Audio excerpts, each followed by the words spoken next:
तो मेरे प्यारे बच्चों, आप सभी लोग कैसे? आई होप आप लोग बहुत अच्छे होंगे, अपनी तैयारी एकदम बेहतरीन तरीके से कर रहे होंगे। यहाँ पर ध्यान दीजिएगा सभी लोग, ठीक है ना। सभी लोग जो मेरे प्यारे बच्चे हैं ना, सभी लोग मेरे प्यारे भैया लोग, सभी लोग ध्यान देंगे। यहाँ पर रसायन विज्ञान का आपका मॉडल पेपर हम सॉल्व करवाने जा रहे हैं और एकदम बेहतरीन तरीके से सॉल्यूशन हुआ है। आपकी बोर्ड की कॉपी पर सोल्यूशन हुआ है, तो आप सभी लोग समझ रहे होंगे कि आपकी बोर्ड कॉपी में जो चीज़ सोल्यूशन होती है उसका पूरा का पूरा मॉडल पेपर आपके पास सोल्यूशन होता है उसका, ठीक है ना। तो इस वीडियो में सभी लोग ध्यान दीजिएगा, बहुत ही महत्वपूर्ण बातें होंगी और बहुत ही महत्वपूर्ण प्रश्न भी होंगे, ठीक है ना। तो आप सभी को शुरू से जुड़ना है, लास्ट तक जुड़े रहना है और बहुत ही अच्छे अच्छे प्रश्नों को इसमें हम पढ़ेंगे, क्योंकि ये प्रश्न जो आए हुए हैं ना एग्जाम में, जो आए हुए प्रश्न हैं सभी उन्हीं प्रश्नों की हम बात करेंगे। इसमें एक्स्ट्रा कोई प्रश्न ऐसा नहीं लिया जाएगा जो एग्जाम में नहीं आया हो, ठीक है ना। और इसमें आपको एक क्वेश्चन है, बहुत सारी चीज़ों को बताऊंगा। अगर आपने एक क्वेश्चन को समझ लिया ना, तो उम्मीद करते हैं कि आप बहुत सारे क्वेश्चंस को समझ पाएंगे और उसको कर पाएंगे कि आखिरकार इस क्वेश्चन में पूछा क्या है, ठीक है ना। तो ध्यान दीजिएगा, इंटरमीडिएट परीक्षा उत्तर प्रदेश की बात करेंगे और इसमें ध्यान दीजिएगा, इसमें आपको परीक्षार्थी उत्तर पुस्तिका के किसी भाग में अपना नाम नहीं लिखेंगे। पहला काम तो आपको यही करना है कि किसी भी भाग में अपना नाम बिल्कुल भी आपको लिखना ही नहीं है, ठीक है ना। अपना नाम बिल्कुल भी लिखना ही नहीं है, ठीक है ना। और ध्यान दीजिएगा, एक चीज़ और ध्यान दीजिएगा, यहाँ पर नाम तो लिखना ही नहीं है और जो चीज़ें दे रखी हैं यहाँ पर आपको जब कॉपी मिलेगी ना, तो यहाँ पे आपको केंद्र व्यवस्थापक की मुहर होगी और यहाँ पर आपकी केंद्र की मुहर होगी, ठीक। तब आपकी कॉपी क्या मानी जाएगी? वैलिड मानी जाएगी। ये आपकी डेमो कॉपी है, तो डेमो कॉपी पर हम यहाँ पर आपको समझाने का प्रयास कर रहे हैं, ठीक है ना। तो ध्यान दीजिएगा, केंद्राध्यक्ष एवं कक्ष निरीक्षकों को यह अधिकार होगा कि वे परिषद की परीक्षा में सम्मिलित होने वाले परीक्षार्थियों की तलाशी ले सकते हैं और परीक्षार्थी उत्तर पुस्तिका के पृष्ठभाग पर दिए गए निर्देशों को ध्यानपूर्वक पढ़ें तथा सावधानी के साथ पालन करें, ठीक है ना। निम्नांकित क्रमांक 1 तक की पूर्ति परीक्षार्थी स्वयं करेंगे। इस उत्तर पुस्तिका का प्रयोग करने से पहले परीक्षार्थी यह भी देख लें कि उस पर वही वर्ष परिच्छिद्रित है जिस वर्ष में वह परीक्षा दे रहा है, ठीक। मतलब कि परिच्छिद्रित का मतलब क्या हुआ कि आपकी कॉपी में छिद्रित रूप में दिखेगा, ठीक है ना। तो ये आपके लिए हो जाएगा। परीक्षार्थी सभी प्रविष्टियां शुद्ध एवं स्पष्ट रूप से स्वयं भरेंगे। जो आपकी प्रविष्टियां होंगी, जहाँ दीजिए आपके यहाँ पे क्या भरा हुआ है? अनुक्रमांक। तो सर ने आपको अनुक्रमांक भरना बताया ही होगा, तो आप उस हिसाब से अपना अनुक्रमांक भर लीजिएगा, ठीक है ना भैया।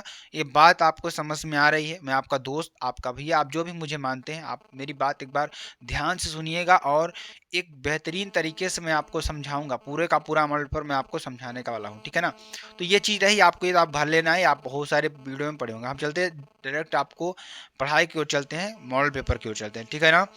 तो ये आपका है, क्या है? पहला प्रश्न। ध्यान दीजिएगा, पहला प्रश्न आपके सामने होगा। कॉपी में लिखना कैसे है? ध्यान दीजिएगा, लिखना कैसे है?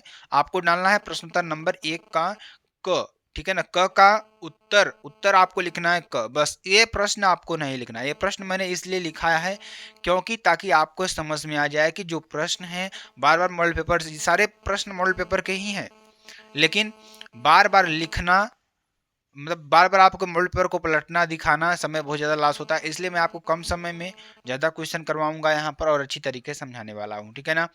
तो खटकोणी आद्य क्रिस्टल का उदाहरण है, तो खटकोणी आद्य क्रिस्टल का उदाहरण कौन सा होता है? इसमें 4 ऑप्शन आपको मिलेंगे हमेशा, ठीक है ना। तो पहला ध्यान दीजिएगा, क्या है? ध्यान दीजिएगा, NaCl, जो NaCl है ना, ध्यान दीजिएगा, NaCl तथा कॉपर के क्रिस्टल घनीय एवं CDS का क्या होते हैं? ध्यान दीजिएगा, CDS का क्या होता है? आद्य क्रिस्टल खटकोणी होता है, ठीक। अब आप पूछेंगे सर ये बताइए कि क्रिस्टल खटकोणी का मतलब क्या हो गया? कि उसमें खटकोणी संरचना आपको दिखेगी, ठीक है ना। खटकोण मतलब समझते हो ना, खास जो आप पढ़ते हैं खटकोण, बहुत ज़्यादा पढ़ते चलेंगे, ठीक है ना, जिसमें आपको 6 भुजाएं देखने को मिलती है, ठीक। अगला क्वेश्चन, निम्नलिखित में कौन सा अणुसंख्य गुणधर्म, ऐसा कौन सा है जो अणुसंख्य गुणधर्म है यहाँ में से? ध्यान दीजिएगा, तो यहाँ पर अगर आंसर की बात करें, परासरण दाब एक अणुसंख्य गुणधर्म है, जबकि श्यानता तथा पृष्ठ तनाव किसी भी तरल पदार्थ के अभिलाक्षणिक गुण है, ठीक। तो कहने का मतलब, जो परासरण दाब होता है, परासरण दाब क्या होता है? अणुसंख्य गुणधर्म होता है, ठीक। और जबकि जो श्यानता होती है ना, श्यानता तथा पृष्ठ तनाव क्या होता है? तरल पदार्थ के अभिलाक्षणिक गुण होते हैं, कि जो हमारा मतलब जो हमारा पदार्थ है या कुछ जो हमारा तरल है, वो कितना श्यानता है, मतलब कितना गाढ़ा है या कितना पतला है, या उसका पृष्ठ तनाव कितना है, इस पर निर्भर करता है, ठीक है ना।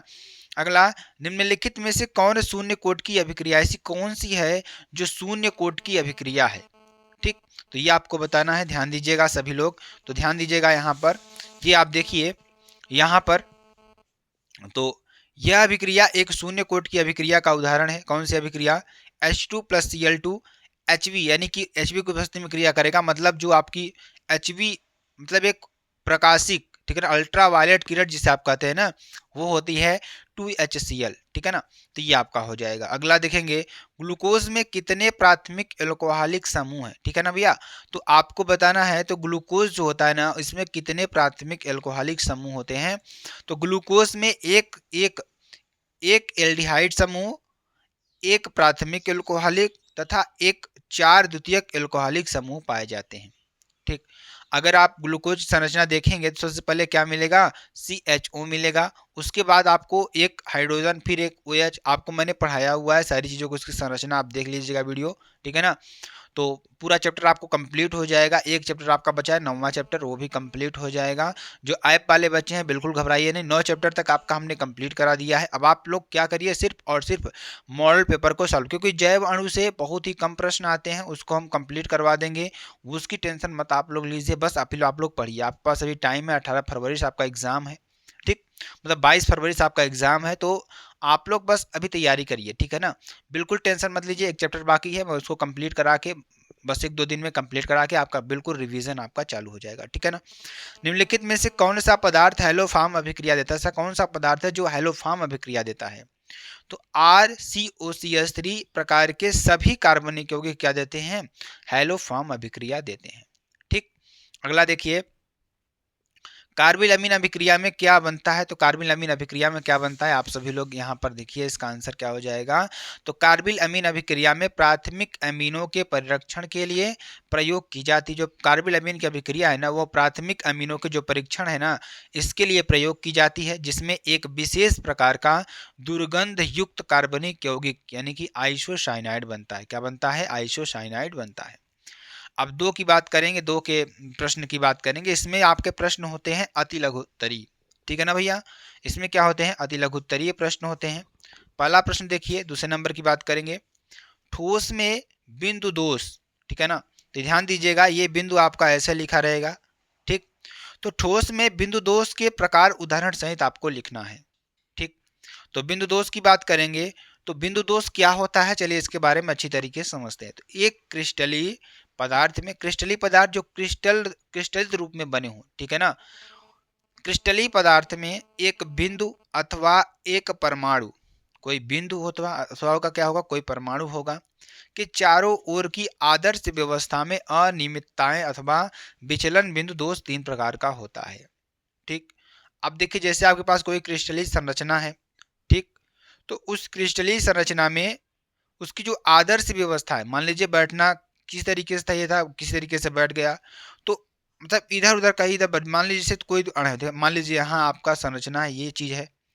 ठीक, अब जैसे मान लीजिए ये आपकी संरचना है अणुओं की, इस परमाणु को यहाँ बैठना चाहिए, लेकिन यहाँ क्या होगा, खिसक करके यहाँ आकर बैठ गया।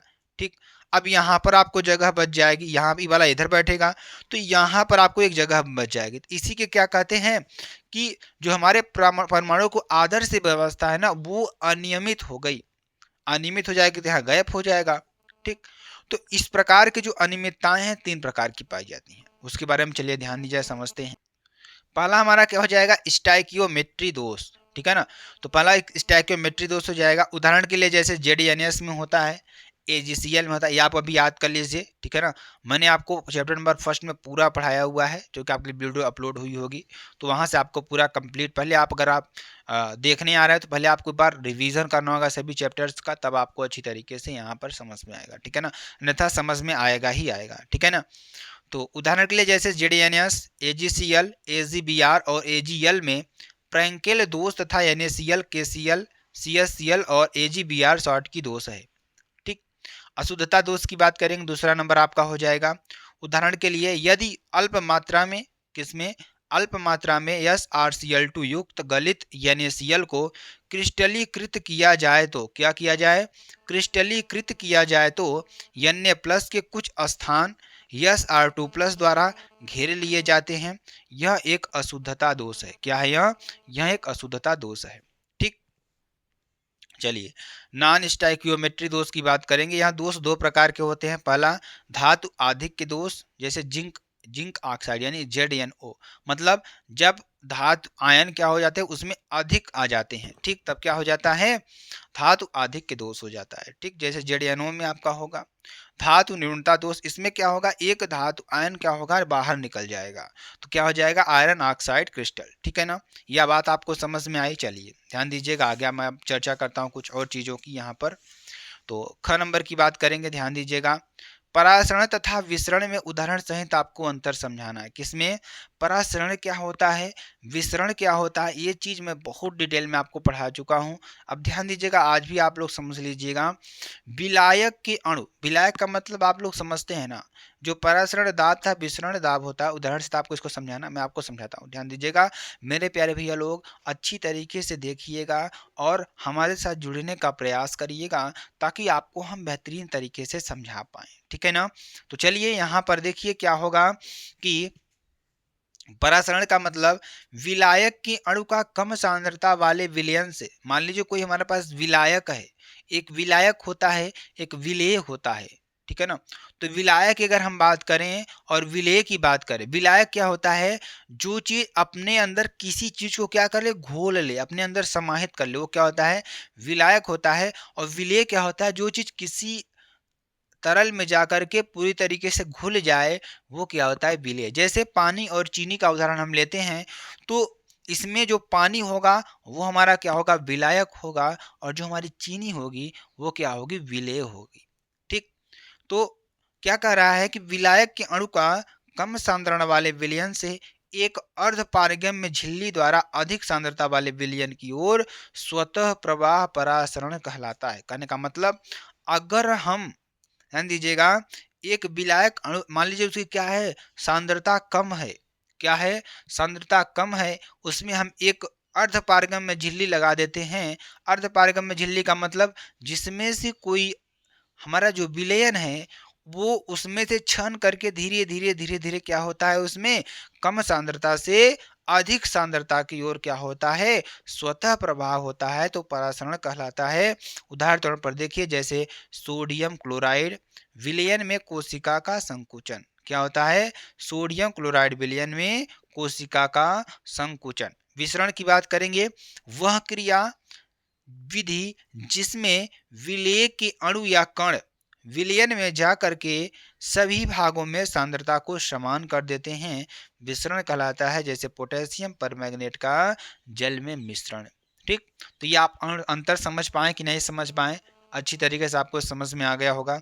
चलिए ध्यान दीजिएगा, आगे आपको समझाते हैं। अगला क्वेश्चन जो कि आपके लिए बेहद इंपॉर्टेंट क्वेश्चन ये भी है। क्वेश्चन क्या कह रहा है, अब हम बात करेंगे यहाँ पर कि विशिष्ट मोलर चालकता में अंतर स्पष्ट करना है। तो किसमें, विशिष्ट मोलर चालकता में क्या करना है, अंतर स्पष्ट करना है। तो चलिए हम क्या करते हैं, विशिष्ट मोलर चालकता में अंतर को स्पष्ट करते हैं। ध्यान दीजिएगा, विशिष्ट एवं मोलर चालकता में अंतर क्या होता है। तो चलिए और ध्यान से समझिएगा, विशिष्ट चालकता और विशिष्ट मोलर चालकता है आपके पास। तो विशिष्ट प्रतिरोध का व्युत्क्रम विलयन की विशिष्ट चालकता या चालकत्व कहलाती है। जो विशिष्ट प्रतिरोध का जो व्युत्क्रम होता है ना, वो क्या होता है, व्युत्क्रम विलयन की विशिष्ट चालकता या चालकत्व कहलाता है। किसी विलयन के प्रति एकांक सांद्रण में, मान लीजिए कोई विलयन है, उसके प्रति एकांक सांद्रता में उपस्थित उस विलयन की विशिष्ट चालकता ही मोलर चालकता होती है। ठीक, इसे के या कप्पा से प्रदर्शित करते हैं, अर्थात विशिष्ट चालकता के बराबर 1 विशिष्ट प्रतिरोध रो। इसे एम से प्रदर्शित करते हैं, अर्थात मोलर चालकता एम बराबर K/C। ठीक है ना, 1 सेंटीमीटर आयतन वाले विद्युत अपघट्ट की चालकता को विशिष्ट चालकता कहते हैं। ठीक, और किसी 1 सेंटीमीटर क्यूब आयतन वाले विलयन में यदि विद्युत अपघट्ट का 1 मोल घुला हो, तो उस विलयन की चालकता मोलर चालकता कहलाती है। ठीक, विशिष्ट चालकता का मात्रक ओम इनवर्स सेंटीमीटर इनवर्स होता है, इसका मात्रक साइमन मीटर स्क्वायर प्रति मोल है। ठीक है ना, ये आपके लिए हो जाएगा। चलिए ध्यान दीजिएगा, आगे आपको बताते हैं। द्रव स्नेही तथा द्रव विरोधी कोलाइड किसे कहते हैं। द्रव स्नेही तथा द्रव विरोधी कोलाइड कैसे कहते हैं, प्रत्येक को एक उदाहरण सहित आपको समझाना है। ठीक, तो चलिए दोनों को समझते हैं एकदम बेहतरीन तरीके से। द्रव स्नेही कोलाइड क्या होते हैं, ध्यान दीजिएगा। वे कोलाइड जो किसी विलायक में संपर्क में आने पर, मान लीजिए कोई कोलाइड है हमारे पास, वो किसी विलायक के संपर्क में आता है, आने पर अतिशीघ्र कोलाइडी विलयन बनाते हैं। क्या बनाते हैं, अतिशीघ्र क्या बनाते हैं, कोलाइडी विलयन बनाते हैं और द्रव स्नेही कोलाइड कहे जाते हैं। तो उदाहरण जैसे क्या हो जाएगा हमारा, जिलेटिन, स्टार्च, गोंद आदि ये सारी चीजें हो जाएंगी। ठीक है ना। द्रव विरोधी कोलाइड की बात करेंगे तो वे कोलाइड जो विलायक के संपर्क में आने पर, क्या कहाँ आने पर, वे कोलाइड जो विलायक के संपर्क में आने पर क्या होते हैं, सरलता से कोलाइड विलयन नहीं बना पाते हैं, द्रव विरोधी कोलाइड कहलाते हैं। जैसे धातु ऑक्साइड, धातु सल्फाइड इत्यादि ये सारी चीजें आपका हो जाएगा। ठीक है ना। चलिए आगे बात करते हैं, 3 नंबर की बात करें क्वेश्चन, और ध्यान से समझिएगा क्वेश्चन और अच्छी तरीके से समझने का प्रयास करिएगा। 58.1 ग्राम NaCl में इकाई सेलों की संख्या आपको निकालनी है। ठीक, दिया है W बराबर 58.1 ग्राम NaCl तथा MnACl 58.5 ग्राम। ठीक, तो MnACl यहाँ पर होगा MnACl 58.5 ग्राम। मोलों की संख्या क्या होती है, W/M, तो 58.1/58.5 बराबर 0.993 आपका हो जाएगा। ये आप निकाल लीजिएगा। मोलों की संख्या, भार बटे अणुभार होता है, इसका भार दे रखा है 58 और इसका जो अणुभार होता है क्या होता है, 58.5 होता है। ठीक, तो NaCl की एक FCC संरचना में NaCl के 4 अणु होते हैं, अर्थात 4 इकाई जालक मिलकर एक एकल सेल बनाते हैं, तब इकाई सेलों की संख्या 0.993 इंटू 6.023 इंटू 10⁻23 इंटू 1/4। तो इसको सॉल्व करेंगे तो 1.494 इंटू 10⁻23 इकाई सेल आपका हो जाएगा। ठीक, चलिए ध्यान दीजिएगा। इकाई सेल का मतलब समझ रहे हैं ना, मतलब कि एक एकल, मतलब 4 इकाई जालक मिलकर क्या बनाते हैं, एक सेल बनाते हैं। तो एकल कितना बनाएंगे, 1/4 उसका कर देंगे। ठीक है ना, देख निकल जाएगा। चलिए ध्यान दीजिएगा। निम्नलिखित उप सहसंयोजकों में IUPAC नाम आपको लिखना है। तो जैसे NiCO का होल 4, इसका नाम क्या हो जाएगा, तो इसका नाम क्या हो जाएगा, ये आपको लिखना है टेट्रा कार्बोनिल निकल। क्या हो जाएगा, टेट्रा कार्बोनिल निकल आपका हो जाएगा। ठीक है ना। K2ZnOH का होल 4, ये क्या हो जाएगा, उप सहसंयोजक का इसी नाम क्या हो जाएगा इसका, potassium tetra hydroxy zinc, hydroxide hydroxido zincate आपका हो जाएगा। ठीक है ना। मानव शरीर में प्रोटीन का क्या कार्य है, प्रोटीन के विकृतीकरण से आप क्या समझते हैं ये आपको बताना। प्रोटीन का कार्य क्या हो जाएगा, पेशियों का निर्माण। पहला काम क्या होता है प्रोटीन का, आप लोग बताएंगे भैया लोग, पेशियों का निर्माण होता है। शरीर में वृद्धि तथा क्षतिग्रस्त कोशिकाओं तथा ऊतकों का सुधार, मतलब जैसे अभी कोई कोशिकाएं चोट लग गई तो उसका सुधार भी ये लोग करती हैं। ठीक है ना। चलिए ध्यान दीजिएगा, आगे बताते हैं आपको जो कि आपके लिए बेहद इंपॉर्टेंट है। एंजाइम का संश्लेषण क्या होता है, एंजाइम का संश्लेषण। ठीक, रक्त व शरीर के अन्य द्रवों की पीएच पर नियंत्रण। क्या होता है, रक्त व शरीर के अन्य द्रवों की पीएच पर नियंत्रण, मतलब क्षारीय न होने पाए न अम्लीय होने पाए, इस पर नियंत्रण करता है।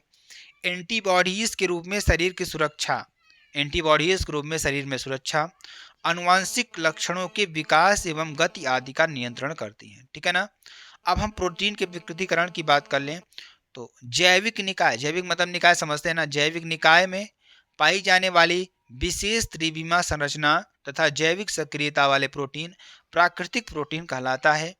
जब प्राकृतिक प्रोटीन में भौतिक परिवर्तन करते हैं, जैसे ताप में परिवर्तन अथवा रासायनिक परिवर्तन करते हैं, जैसे पीएच में परिवर्तन आदि किया जाता है, तो हाइड्रोजन आबंधों में अस्त व्यस्तता उत्पन्न हो जाती है, जिसके कारण गोलिका ग्लोब्यूल खुल जाती है तथा हेलिक्स अकुंडलित हो जाती है तथा प्रोटीन अपनी जैविक सक्रियता को खो देता है। इसे प्रोटीन का विकृतीकरण कहते हैं।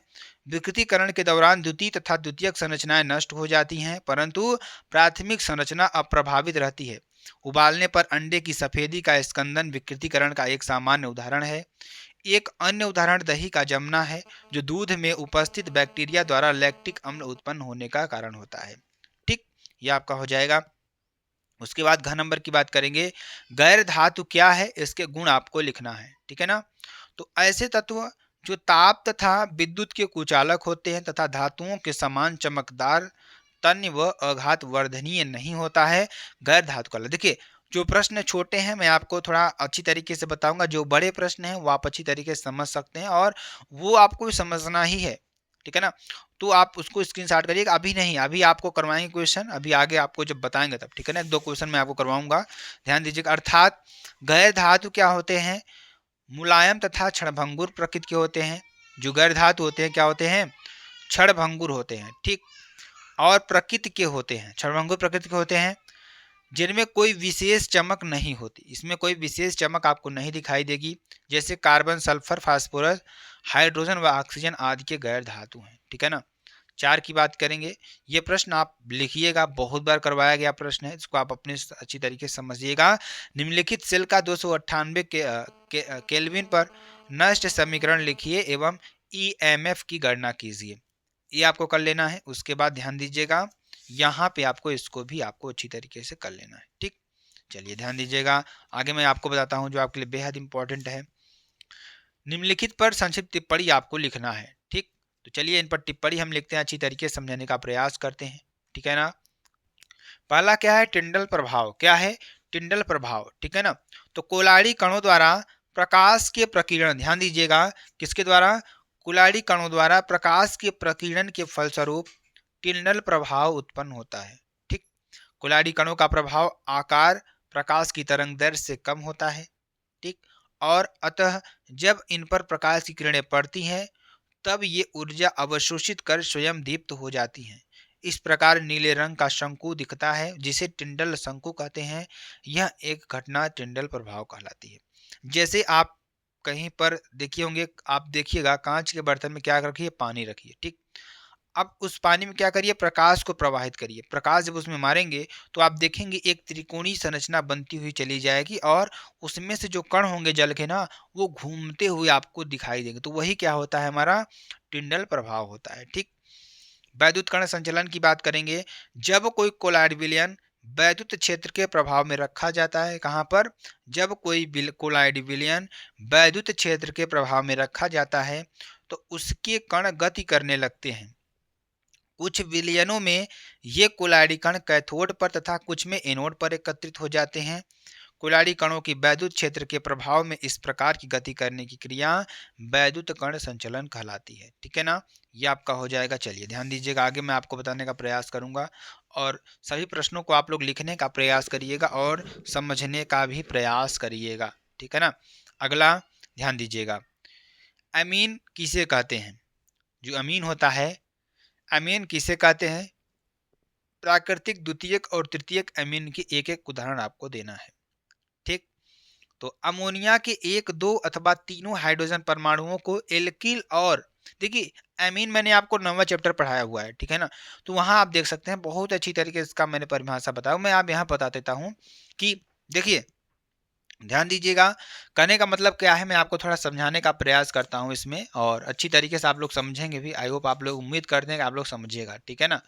तो ध्यान दीजिएगा, जो हमारा एमीन होता है ना, अगर मैं आपको बताऊं तो हमारा जो एमीन होता है, यहाँ ध्यान दीजिएगा, NH3 क्या होता है, NH3, मतलब कहने का मतलब अमोनिया के 3 अणु, मतलब 3 हाइड्रोजन से ये क्या होता है, जुड़ा होता है, ठीक। तो जब ध्यान दीजिएगा, जब अमोनिया से, ध्यान दीजिएगा क्या होगा, अब इस हाइड्रोजन को हटा करके कोई एल्किल ग्रुप यानी आर वाला ग्रुप, आर वाला ग्रुप का मतलब समझ रहे हैं, जैसे कोई एल्किल ग्रुप, एल्किल ग्रुप में कौन कौन से आता है मेरे प्यारे भैया लोग, आप सभी लोग बताएंगे। एल्किल ग्रुप में आपका आएगा एल्केन आएगा, क्या आएगा, एल्केन आएगा, एल्कीन आएगा, एल्कीन आएगा, ठीक, और एल्काइन आएगा। क्या आएगा मेरे प्यारे भैया लोग, एल्काइन आएगा। अगर मैं एल्केन की बात करूं CH4 आएगा। अगर मैं एल्कीन की बात करूं, देखिए मेथेन, एथेन, मेथेन, एथीन, मेथीन, मतलब अगर ये मेथेन होगा तो ये मेथीन होगा, ठीक, और ये मेथाइन होगा, ठीक, इस तरीके से बनता है। अगर इसमें आप सिंगल बॉन्ड देखेंगे तो यहाँ पे आपको डबल बॉन्ड दिखेगा, यहाँ पे आपको ट्रिपल बॉन्ड दिखाई देगा, ठीक। तो ये आप समझ पाए, सही समझ पाए। अब कहने का मतलब क्या हुआ कि कोई इसका एक अणु, मान लीजिए जैसे आपका CH3 हो गया, तो CH3 आकर के यहाँ पर आकर बैठ जाए, तो यहाँ पर अगर एक CH3 एक हाइड्रोजन को आकर बैठता है तो प्राथमिक अमीन, और अगर इन दोनों को आकर यहाँ बैठ गया तो द्वितीयक अमीन, और इसको भी हटा करके आगे बैठ गया यहाँ पर, तो ये तृतीयक अमीन आपका बन जाएगा। ठीक, ये बात समझ में आई आपको, प्राथमिक द्वितीयक तृतीयक। अब देखिए यहाँ पर मैं आपको समझाने का प्रयास करूंगा कि CH3NH2 C2H5 NH2 CH3 NH CH3 और CH3 का होल थ्राइस, मतलब ये आपका तृतीयक अमीन, ये आपका द्वितीयक अमीन, ये आपका प्राथमिक अमीन। ठीक, देखिए ध्यान दीजिएगा, और इसका वर्गीकरण देखिए क्या हो जाएगा। अमोनिया अणु में एल्किल अथवा एरिल समूहों द्वारा प्रतिस्थापित हाइड्रोजन परमाणुओं की संख्या के आधार पर एमिनो का वर्गीकरण प्राथमिक यानी कि 1 डिग्री, द्वितीयक यानी 2 डिग्री तथा तृतीयक यानी 3 डिग्री में किया जाता है। ठीक, जो एक अमीन हटाएगा उसे 1 डिग्री, जो दो हाइड्रोजन हटाएगा उसे 2 डिग्री, और जो 3 हाइड्रोजन हटाएगा उसे 3 डिग्री आप कहेंगे। ठीक है ना, चलिए ध्यान दीजिएगा। और प्राथमिक अमीन, यहाँ पे आप परिभाषा जो मैंने आपको बताई सेम टू सेम वही परिभाषा है, और इसमें कुछ एक्स्ट्रा नहीं है। अगर एक हाइड्रोजन हटाता है अमीन आकर के यहाँ, मतलब एक हाइड्रोजन CH3 वाला जो अणु होगा, एक हाइड्रोजन को हटाकर बैठेगा तो प्राथमिक अमीन, यानी ध्यान दीजिएगा वही परिभाषा लिखी हुई है। यदि अमोनिया के एक हाइड्रोजन परमाणु आर अथवा AR मतलब समझते हो एरोमेटिक यौगिक जो आपके होते हैं ना, जैसे CHO हो गया, ठीक, C2H5OH हो गया, एल्कोहल वाला हो गया, तो ए ग्रुप भी आकर बैठ सकते हैं। जरूरी नहीं है कि आप एल्किल ग्रुप ही बैठाइए। प्रतिस्थापित हो तो हमें प्राथमिक यानी 1 डिग्री RNH2 अथवा RNH2 प्राप्त होती है, जैसे CH3 CH2 NH2 C6H5 NH2। ठीक, ये आपका हो जाएगा। और द्वितीयक अमीन की बात करेंगे, यह अमोनिया के 2 हाइड्रोजन परमाणु अथवा RNH2 की एक हाइड्रोजन परमाणु का प्रतिस्थापन अन्य एल्किल या एरिल समूह से होता है, तब द्वितीयक अमीन प्राप्त होती है, जैसे CH3NH C2H5। ठीक, ये आपका हो जाएगा। तृतीयक अमीन की अगर हम बात करें तो तृतीयक अमीन है 3 डिग्री अमीन, तो यदि अमोनिया के तीनों हाइड्रोजन परमाणु का प्रतिस्थापन अन्य एल्किल अथवा एरिल समूह से होता है तो तृतीयक अमीन प्राप्त होती है, जैसे CH3N CH3 आपका हो जाएगा। ठीक, आगे अगला क्वेश्चन ध्यान दीजिएगा। फेलिंग विलयन क्या है? जो फेलिंग विलयन होता है वह क्या है? ग्लूकोज के साथ गर्म करने पर इसमें क्या परिवर्तन होगा, समीकरण भी आपको देना है। ठीक, तो फेलिंग विलयन की बात करेंगे तो फेलिंग विलयन, वास्तव में फेलिंग विलयन दो विलयनों यानी विलयन ए तथा विलयन बी का मिश्रण है।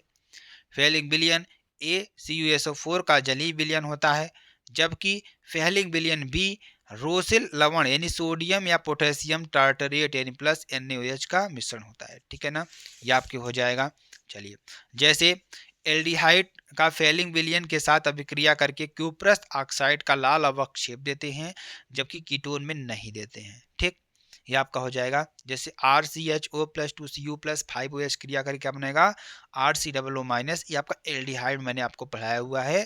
ठीक, ये भी मैंने आपको पूरा पढ़ाया हुआ है। और Cu2O, ये अवक्षेप के रूप में आपको मिलेगा, लाल अवक्षेप आपको यहाँ पर मिलेगा, +3H2O। ठीक, नोट पॉइंट की बात करते हैं। इसी कारण CHO समूह युक्त कार्बोहाइड्रेट, ग्लूकोज आदि फेलिंग विलयन तथा टॉलिन अभिकर्मक के साथ Cu2 का लाल अवक्षेप तथा रजत दर्पण देते हैं और ग्लूकोनिक अम्ल बनाते हैं। ठीक, ग्लूकोज को फेलिंग विलयन के साथ गर्म करने पर ग्लूकोनिक अम्ल बनता है। ठीक, ये आपका हो जाएगा। चलिए, CHOH का होल 4 CH2OH आपका क्या हो जाएगा, ग्लूकोज हो जाएगा। CuO गर्म करने पर क्या बनेगा, COOH, CHOH का होल 4 CH2OH आपका ग्लूकोनिक अम्ल है, प्लस Cu2O ये आपका रेड PPT आपका बन जाएगा। ठीक, चलिए ध्यान दीजिएगा। प्रश्न नंबर 5 की बात करें, क्वेश्चन आपके लिए क्या है, ध्यान दीजिएगा। क्वेश्चन क्या कर रहा है, मोल प्रभाव से आप क्या समझते हैं और विलेय के मोल प्रभाव एवं वाष्प दाब के अवनमन में संबंध का समीकरण लिखिए। यूरिया का 1 विलयन भारानुसार 6% है, विलयन में यूरिया का जल का मोल प्रभाव ज्ञात कीजिए। ये आपको लिख लेना है। उसके बाद ध्यान दीजिएगा, ये थोड़ा बड़े वाले क्वेश्चन है तो आप थोड़ा इसको लिखने का प्रयास करिएगा। ठीक है ना, ये आपके लिए हो जाएगा, स्क्रीनशॉट कर लीजिएगा इसको। ठीक, और इसको भी आपको स्क्रीनशॉट कर लेना है। ठीक है ना, तो ये अब सारे प्रश्न हैं आपके, स्क्रीनशॉट इसको कर लीजिएगा जो कि आपके लिए बेहद इंपॉर्टेंट है। ठीक, तो चलिए अगला क्वेश्चन जो कि आपके लिए बेहद इंपॉर्टेंट है। अगला क्वेश्चन क्या है, क्वेश्चन क्या कर रहा है कि अभिक्रिया की आणविकता तथा कोटि में अंतर स्पष्ट कीजिए। प्रथम कोट की एक अभिक्रिया में 100 सेकंड में पदार्थ की सांद्रता प्रारंभिक सांद्रता की आधी रह जाती है। वेग स्थिरांक की गणना कीजिए। तो ध्यान दीजिएगा, इसमें अंतर पहले लिखेंगे, उसके बाद क्वेश्चन को भी सॉल्व करेंगे, ठीक है ना। तो अभिक्रिया की आणविकता और कोटि में क्या अंतर होता है उसके बारे में ध्यान दीजिएगा। अभिक्रिया की प्राथमिक पद में भाग लेने वाले अभिकारक अणुओं की संख्या अभिक्रिया की आणविकता बताती है। ठीक, अभिक्रिया के वेग को प्रभावित करने वाले जो अणुओं की संख्या होती है वो क्या होती है, मतलब अभिक्रिया कोई हो रही है उसके वेग में जो प्रभावित करने वाले जो अणुओं की संख्या होगी ना, वो अभिक्रिया की कोटि बताती है। ठीक, आगे, अभिक्रिया की आणविकता सदैव एक पूर्ण संख्या होती है और अभिक्रिया की कोटि भिन्नात्मक भी हो सकती है। ठीक, यह अभिक्रिया के पद में उपस्थित भाग लेने वाले अणुओं की संख्या है। यह अभिक्रिया के वेग और अभिकारकों की सांद्रता में संबंध बताती है। ठीक, अभिक्रिया की आणविकता कभी भी शून्य नहीं हो सकती है और अभिक्रिया की कोटि शून्य हो सकती है। H2 + Cl2 सूर्य का प्रकाश 2SCl आपकी कोटि शून्य होगी, ठीक है ना। चलिए ध्यान दीजिएगा, आगे मैं आपको बताता हूँ प्रश्न। अब देखिए ये आपका क्वेश्चन का सॉल्यूशन है, तो आप इसको भी आप लिख लीजिएगा अच्छी तरीके से, ठीक है ना। चलिए अगला, कारण देते हुए स्पष्ट कीजिए कि संक्रमण धातु में तथा उनके अधिकांश यौगिक अनुचुंबकीय हैं। ठीक, ये आपको कर लेना है। और दूसरा नंबर, संक्रमण धातु में तथा उनके अनेक यौगिक उत्तन उत्प्रेरक का कार्य करते हैं, ये आपको बताना है।